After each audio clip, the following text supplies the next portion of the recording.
सो हमने देखा कि चार्ट्स में जब हम काम करते हैं तो उसमें हमारे पास कंपैरिजन के लिए बार चार्ट और कॉलम चार्ट हमने जो है बना के देखे। आज हम उसी से रिलेटेड जो है वो एक और चार्ट का डिज़ाइन क्रिएट करेंगे जो कि कॉलम चार्ट को या बार चार्ट को यूज़ करते हुए आप इन फ्यूचर जो है उसको बना सकते हैं। तो आइए स्क्रीन पे देखते हैं कि किस तरह से उसको बनाया जाता है। तो जब हम चार्ट की टाइप्स देख रहे थे तो हमने जो है वो एक बुलेट चार्ट की टाइप देखी थी, जिसमें हमने देखा था कि एक गन की पाइप है जिसमें से आपको जो है वो बुलेट निकलते हुए नज़र आ रही है।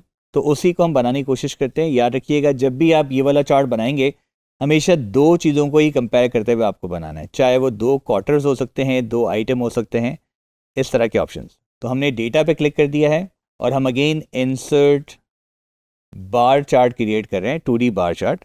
इसमें हमारे पास दो कंपैरिजन आ गए। सो हमने जो सेकंड क्वार्टर है उस पर हमने क्लिक किया और हम राइट क्लिक करके फॉर्मेट डेटा सीरीज पे क्लिक कर देते हैं। जैसे हम फॉर्मेट डेटा सीरीज पे क्लिक करते हैं हमारे पास यहाँ पर एक ऑप्शन आ जाता है जो कि कहलाता है फॉर्मेट डेटा सीरीज, और यहाँ से हमने प्राइमरी एक्सेस से हटाकर इसको सेकेंडरी एक्सेस पे डाल दिया। जैसे हमने सेकेंडरी एक्सेस पे डाल दिया, इसने जो है यहाँ पर उसको ओवरलैप कर दिया, तो वो एक दूसरे के सामने आ चुके हैं। वो दो जो बार थी वो एक तरह से आपको दिखना शुरू हो गई है। तो अगर आप यहाँ देखें तो यहाँ पर एक सेकेंडरी एक्सेस आ चुकी है, ये आपकी प्राइमरी एक्सेस है और ये आपकी सेकेंडरी एक्सेस है। प्राइमरी एक्सेस पे आपका क्वार्टर 1 है और सेकेंडरी एक्सेस पे आपका क्वार्टर 2 है। अब क्योंकि हमारे पास ये ओवरलैप हो गया है तो हमें ज़्यादा समझ में नहीं आ रहा कि बेसिकली क्वार्टर 1 में क्या हुआ, सिर्फ क्वार्टर 2 हमारा ओवरलैप नज़र आ रहा है। तो हम इसको सेट करने के लिए यहाँ पर गैप विड्थ को इंक्रीज़ करेंगे। सो मैं यहाँ पर मैक्सिमम गैप विड्थ पे ले आता हूँ। तो देखिए यहाँ पर आपके पास बुलेट की एक एग्जाम्पल ऑलरेडी बन चुकी है, लेकिन समटाइम ऐसा होता है कि आपके पास नंबर की वेरिएंसेस की वजह से आपका रिजल्ट सही नज़र नहीं आ रहा होता। तो देखिए आपको जो है करना ये है, हमेशा जब भी आप ये बनाएंगे तो आपको दोनों एक्सेस के नंबर सेम रखने हैं इन द एंड। तो जैसे यहाँ पर मैक्सिमम नंबर 1000 पे जा रहा है तो प्राइमरी एक्सेस को भी आपको 1000 पे लेके आना होगा। इसी तरह से अगर कभी आपके पास सेकेंडरी एक्सेस छोटा होगा तो उसको भी सेट करना होगा सेम तरीके से। तो हम एक्सेस पे अपना माउस ले आते हैं, राइट क्लिक करके फॉर्मेट एक्सेस पे क्लिक कर देते हैं। हमारे पास यहाँ पर मैक्सिमम में 900 लिखा हुआ है, इसको हम यहाँ पर 1000 में कन्वर्ट कर देंगे। और जैसे ही हमने 1000 में कन्वर्ट किया आपके पास अब ये दोनों चीज़ें जो है बिल्कुल सही नज़र आ रही हैं और सही रिजल्ट भी दे रही हैं।